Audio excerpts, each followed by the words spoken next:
So there's been so much happening in the Formula One driver market this silly season. This has to be the silliest season of all of them. So I've tried to keep track with everything as it happens. I tried to make conclusive content early on in the season, and that didn't really work out because you're getting news every other week. So I had to wait it out. So this recording has been made in real time, relatively, as things happen and as they occur, and I give you some of my takes and watch them blow up in my face, which is always fun. So yeah, a lot of twists and turns in the way things are going. Very exciting stuff as well. So I hope you enjoy the video, and like, comment, and subscribe. Join the tribe. Enjoy. This actually begins on the 28th of July when Sebastian Vettel made two very important announcements. The first being that he loves the color blue, and the second is that he's retiring from Formula One at the end of 2022. Which begs the first question: why did Sebastian Vettel announce his retirement before summer break? According to a German publication, Sebastian Vettel was encouraged to announce a bit earlier so that Aston Martin can have a chance to explore their options for replacing him, should his ultimate decision be retirement. And since we now have news that in the weeks building up to Vettel's announcement, Aston Martin had already been speaking to Fernando Alonso behind the scenes, we can safely assume that they had already picked their man should Vettel decide that he's leaving the team for whatever reason. And lo and behold, on the 31st of July, just 3 days after Vettel had announced his retirement from Formula One at the end of 22, Fernando Alonso made his announcement that he's joining Aston Martin Aramco Cognizant F1. This man must have been beaming with joy, and in all that glee, not a single mention of Alpine was made in the tweet. All he says is that he's got... All he says is that he's going to come back with his batteries fully charged. Oh, Fernando Alonso, my goodness. 2 days later, on the 2nd of August, Alpine then made a Piastri announcement saying Piastri has now been promoted, I'm paraphrasing, to join the Formula One team at Alpine. He's no longer a reserve driver. 2 hours later, Alpine, this is a telenovela, 2 hours later, Alpine find a tweet by Oscar Piastri, verified tick and all, so it's the boy himself, saying, I understand that without my agreement, Alpine F1 have put out a press release late this afternoon that I'm driving for them next year. This is wrong, and I have not signed a contract with Alpine for 2023. I will not be driving for Alpine next year. End of quote. Now, of course, by now, Otmar now had figured out that the earth refuses to swallow him, and he had to speak to people, some of which being the media, and he told us, look, he was already expecting a signed agreement with Fernando Alonso, and that was the last communication, or that's the last impression that he had given his last conversation with Alonso. He also says that the expectation in the aftermath, of course, of the announcement that Alonso is going to Aston Martin, the expectation was that Oscar Piastri would be sticking to the team, and given the amount of investment and the backing they've given him, which is not very common when it comes to Formula One teams, and sort of an anomaly, at least in recent history. You don't see a team that really coddles a driver and gives them a chance to develop and grow and invest so much time in them. They'd given Oscar Piastri that, in a nutshell, is the sentiment of his comments, and they were expecting that he would stick to the team and actually commit to a drive. I suppose then that's the sentiment and thinking behind the announcement that they're promoting him to a Formula One team. So the question that remains is, why would Oscar Piastri reject a seat he was destined to have? The only reason is a better option, and that better option is McLaren, Alpine's next door neighbors in the mid-pack. And it's understandable why he'd do that. It's too little too late. I mean, Oscar Piastri's career is basically hung in the balance based on whatever agreement Alpine and Fernando Alonso come to. In a nutshell, Alonso wanted a multi-year contract that sees him stay longer in the sport. Alpine couldn't offer it. All they could give him was a 1+1 year offer, as well as the potential of going into their Le Mans project outside of Formula One once Alonso is done. So they're already preempting his retirement. But Alonso wants to go in as far as 2025, 2026 to see what the new rule changes are going to offer the sport, because according to him, he's still got it in him. And you can't argue against that. You can see the kind of progress he's made. He's had better form this year than last year. However, during this little waltz between the two, Oscar Piastri is sitting by the sidelines with his time wearing away, his hot form out of a Formula 3 championship win, first time of asking, a Formula 2 championship win, first time of asking. He's the hottest pick out of the entire crop of young guns coming up into Formula 1, and he deserves a shot. And all Alpine could offer him as the next best to a full seat in Formula One is a Williams drive. If an opening made way when Nicholas Latifi left the team, he is yet to renew his contract. Alex Albon has confirmed that he's staying, so we'd have him as a teammate, which is not a bad pick. However, he doesn't feel that's what he deserves, and especially if you compare it to the fact that you've got McLaren opening their doors to him. So rather wait as a reserve driver at McLaren than have a full seat at Williams. Sounds like the logic that Piastri has gone through, or he and his team have concluded.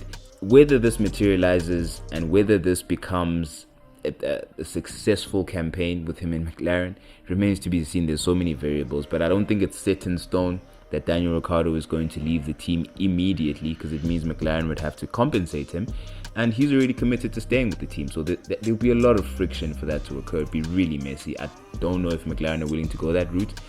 If Daniel Ricciardo then does stay out his contract up until the end of 2023, it's a bit better than I guess Oscar Piastri would be willing to wait, learn the car as a reserve driver and play his duty as he has at Alpine, and then wait his turn, and in 2024 he joins Lando Norris. And the confidence and assertiveness in his announcement really does make it seem like this McLaren deal is a thing.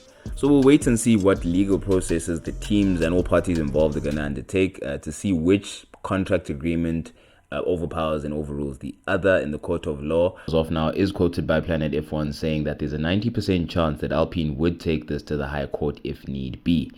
That to me suggests that Alpine are on the back foot to McLaren, and significantly, because clearly the FIA and the Contract Recognition Board find nothing wrong with the fact that Alpine had a signed contract with Oscar Piastri for whatever service he was offering them at the time, but it also allowed for Oscar Piastri to speak to McLaren and secure himself a seat for 2023. So we'll see what happens, but I think the main weakness in Alpine's case is the fact that they can't explicitly say that Oscar Piastri signed to drive for them in a full Formula One seat for 2023, and McLaren were able to take advantage of the loophole. And the reason why I'm saying that is because you look at what each party is saying explicitly, because that's the leg they have to stand on legally in court for whatever reason.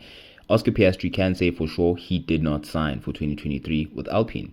McLaren therefore have an opening and are allowed to actually exploit that and take him on for 2023. But I think the conversation really is around, do people like what's going on here? Do people like the way McLaren is taking this driver? Do people like the way Alpine had his career hung in the balance by Fernando Alonso, who in essence was playing a game to elongate his own career? Everyone had to look at their own interest, I suppose, and it leaves it in the court of public opinion as to whether we like it or not. It leaves it in the decision-making of your Otmar Zofnaus, your Zach Browns, as to what they want for their teams going forward. Otmar Zofnaus said, look, for him, he's looking at the fact that there's so much investment that's gone behind Oscar Piastri. It's really a matter of him being a decent human being and how you're treating the people around you, which is a fair point, definitely is a valid point. But it's very nuanced. I don't think it's as black and white as that. And Oscar Piastri also had to look out for his own interest. And at the same time, you feel sorry for Alpine because their hands were tied. They were waiting to see how Fernando Alonso was going to sign and which decision he would make, and he blindsided them in essence. So no one really comes out of as a winner here. I don't think you can absolutely please everyone around you with the way this is going to pan out, however it happens. But if Oscar Piastri ends up staying at Alpine, it's just going to be so bitter. If it is a matter of human treatment and how you're treating the people around you, I doubt he's going to be very welcome there because of how he's made this decision. And it really seems to me like it's going McLaren's way. They're going to get their guy, and Alpine is going to have to find a way to replace him. Unfortunately for them, it's just that's how it is. Whether or not they shake hands and eat dinners together, that's another thing entirely. But what I really enjoy from this is that Formula One proves itself to be more than just a sport. It's politics, business, telenovela, it's everything. It's everything. But I particularly like how the faces involved in this. Obviously, on the surface, you've got Oscar Piastri and the characters I've mentioned before. But wait, there's more. Flavio Briatore, who manages Fernando Alonso. There's Mark Webber, who manages Oscar Piastri. And if you look at the relationship between those three alone and their history, come on. Okay, let's get into it.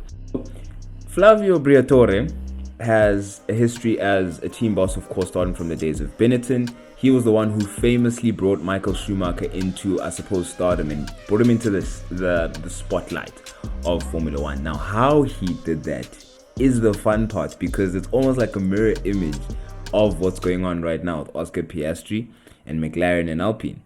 So what happened was, in a nutshell, Eddie Jordan's F1 team in 1991 needed a replacement for their driver who had gotten arrested and was serving a 2-month prison sentence for spraying someone with pepper spray. So Eddie Jordan, thinking on his feet, went and got Michael Schumacher, who was driving sports cars for Mercedes at the time, and said, bro, you got a bit of speed, hop into this car and see what you can do. So Eddie Jordan thought, okay, let me get a pre-agreement with this guy, and we can then sign a contract later, putting him in the Jordan car for 3 years. That pre-agreement was basically a letter between Jordan and Michael Schumacher and his management. In the letter, Schumacher basically promises to sign an agreement, a formal agreement, when Jordan presents it to him, to commit to the team for 3 years, right? But in between his debut at Spa and the next race at Monza, obviously there was now all this hype about Michael Schumacher, and many teams were looking at him. One of the teams being Benetton. So Eddie Jordan and his Formula One team are Alpine. Michael Schumacher is Oscar Piastri. The contract recognition board that's helping clarify the legality of the contracts between Alpine, Oscar Piastri, and McLaren didn't exist before the Schumacher case. In fact, the Schumacher case is the reason why it came into existence. So had it existed before, Schumacher may never have gone to Benetton. And because it exists, Oscar can go to McLaren. And now back to your regularly scheduled program. Benetton is McLaren, and someone called Roberto Moreno, who Michael Schumacher would go on to replace, is Daniel Ricciardo. So after the weekend of Schumacher's debut at Spa, Benetton came knocking. And when Schumacher and his team realized that Benetton is definitely a better prospect than Jordan, they had to think of something quick to get themselves out of that letter of agreement. So Schumacher and his team went and changed a portion of the letter that said the agreement to a agreement, which means it could be any agreement. It's not a specific agreement that either of them addressed with whatever conversation led up to them writing the letter. Yeah, it's a whole bunch of legalese and backflips to get away from signing with a team that doesn't have the best prospects. I mean, they were looking like they were going to step down in any case with the engines that they were going to sign up and blah, blah, blah. So it really looked like Benetton were the better option. And they proved to be, because Schumacher went on to win 2 world championships. But having changed that letter and sent it to Eddie Jordan, who at the time wasn't even around. He was in Japan trying to organize the engine deal that I alluded to earlier. So his team were left to speak to Schumacher and his management team. It meant that in principle Schumacher was a free agent, and he signed a contract on the Wednesday after the Spa Grand Prix, joining the team for a number of years and replacing Roberto Moreno, which I think was just a boss move, because the way they replaced Moreno was, look, it was so obviously, I mean, taking a driver out of his seat, and that's just, tears, right? But the way they did it was slick, you have to admit. So they looked at the contract that they had between themselves and Moreno. And in the contract, it says that Moreno is actually being provided with a chassis, not a complete car. So in principle, it means Moreno would then have to bring his own wheels, suspension, engine, and the rest of the components that are not the chassis. That's effectively the contract that he had with Benetton the entire time. And by that, then Benetton were able to escape and actually having to commit to Moreno, because it means, Moreno, can you cough up the money to actually build an entire car? I think not. Then adios. But he did get a settlement of $500,000, I think. And Eddie Jordan was actually vying for that $500,000 to be bumped up to like $1 million or something like that, because Moreno ultimately went and replaced Schumacher at Jordan. So it was a straight swap. Now I do wonder if it's going to be a straight swap between Alpine and Oscar Piastri and Ricciardo and McLaren. We'll see, but it looks likely. It really does look likely. I don't see Ricciardo stepping down or anything, but it really mimics exactly what happened with Briatore and Eddie Jordan, as well as Michael Schumacher.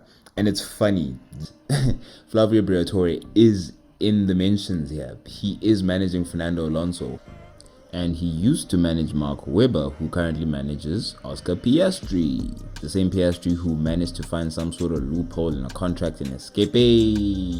I'm not saying anything. I just love how these strings are kind of stringing, right? I'm really happy for you. I'm gonna let you finish. I'm sure you've noticed by now that the person recording this video loves a good conspiracy theory. Now, thankfully, we have hindsight and the actual truth, not my suspicions. that Alpine were negligent in their dealing with the Oscar Piastri contract. They waited as long as 4 or 5 months to actually give him a guarantee that they were going to sign him for either the Williams seat or the actual Alpine seat itself. During that period, of course, Fernando Alonso was also deciding his career.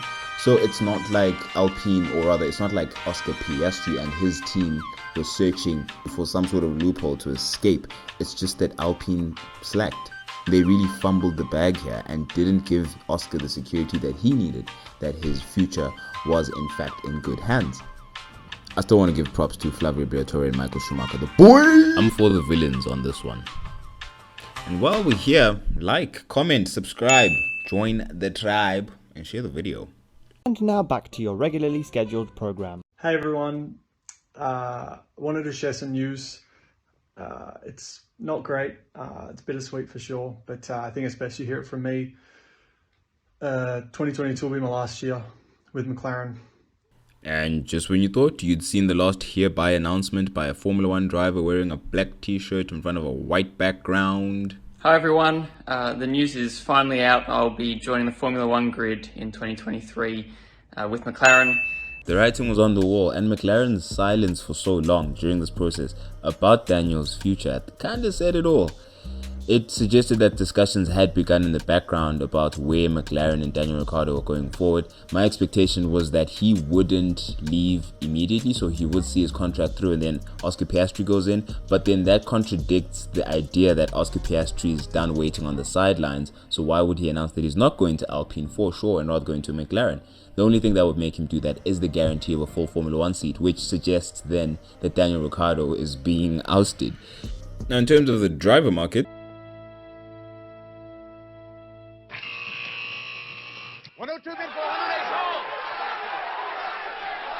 Pierre Gasly.